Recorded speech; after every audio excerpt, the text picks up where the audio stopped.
Yan guys, may carrots tayo dito, may patatas tayo dito, and then may sibuyas din tayo dito. Sa sibuyas lang, tapos may corn beef tayo dito.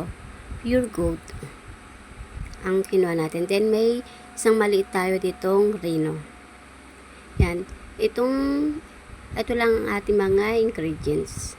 Then, syempre, babalitan na natin ang ating carrots, patatas, at sibuyas.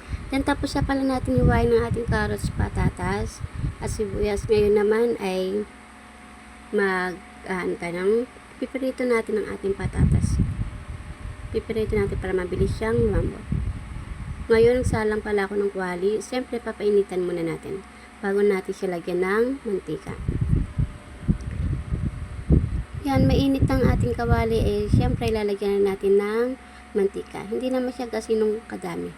Then ilalagay na rin natin ang ating pinaghihiwang carrots at patatas.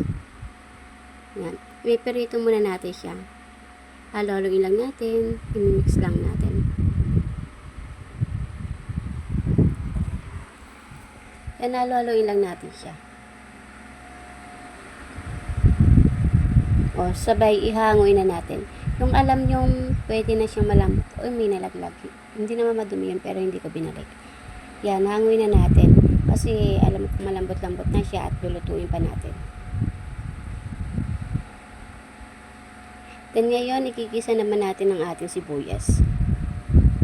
Siyempre, ilalagay na rin natin ang ating corned beef.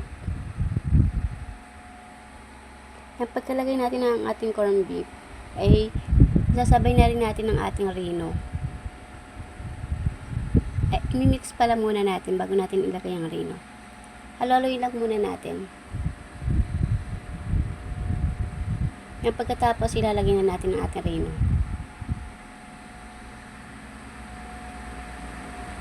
Maliit na Reno lang ginamit ko dyan kasi isang corned beef lang naman ang pero depende na rin sa inyo kung gaano kadami yung Reno ang ilalagay nyo.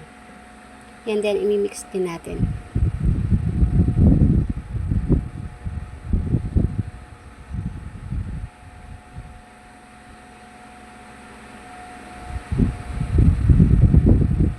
Halo-haloin lang natin hanggang sa kumulo siya. Pwede nyo rin naman hindi halo-haloin kasi nahalo-halo ko dahil dinudulog ko yung Reno.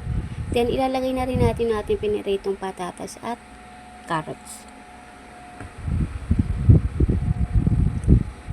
Then, lalagyan din natin siya ng cheese.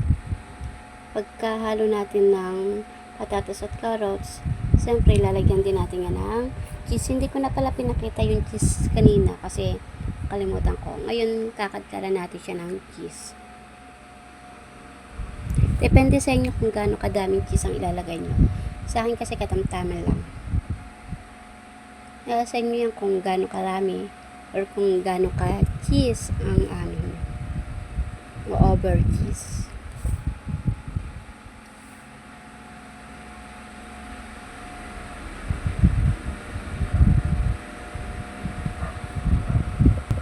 Siyempre, haluin naman natin siya. Nasunog na kasi napalakas yung apoy ko. Pero i-mix natin. I-mix natin siya. Nagmantika siya ng todo.